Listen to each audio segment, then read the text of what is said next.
Are you someone who has trouble quieting the noise around you?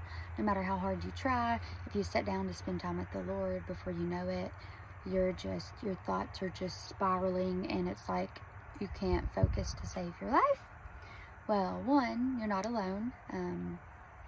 Lots of us have that struggle. And there's spiritual warfare. Like, whenever you're trying to grow closer to the Lord, the enemy likes to make it seem like that's impossible to do no matter how hard you try. But one, we fight from victory, not from defeat. If you're having a desire to grow closer to the Lord, that is something that comes from Him. That's a godly desire, because He does want us to draw near to Him. And when we draw near to Him, He draws near to us. So, of course, the enemy wants to keep us from that.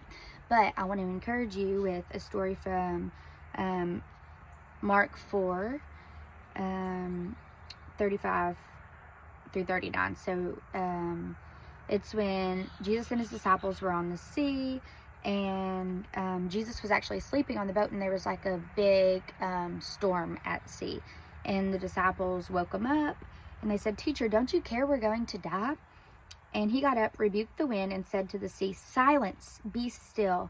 The wind ceased, and there was a great calm. Then He said to them, "Why are you afraid? Do you still have no faith?" So, the same Jesus that silenced the raging seas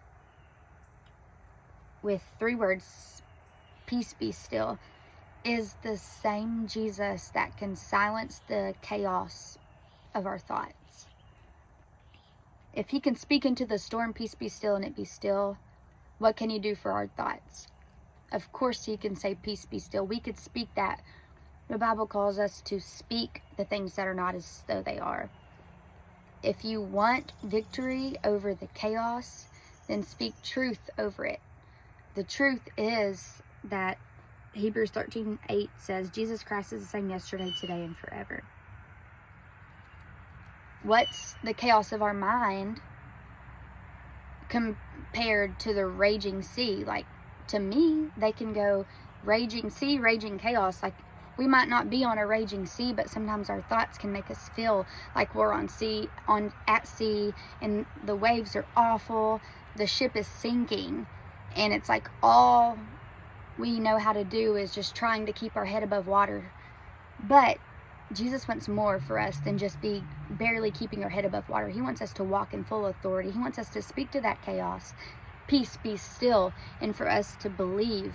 The Bible says, "Pray and believe, and you shall receive."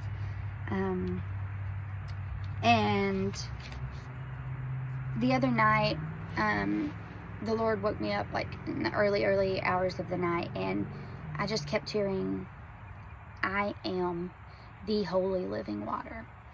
And I just kept thinking and asking Him, like, what do you mean by that?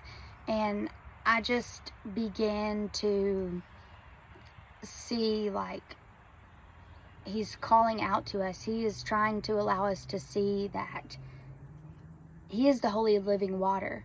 So what do we all need to live? Water. He is the holy living water. We need Him. We need Him.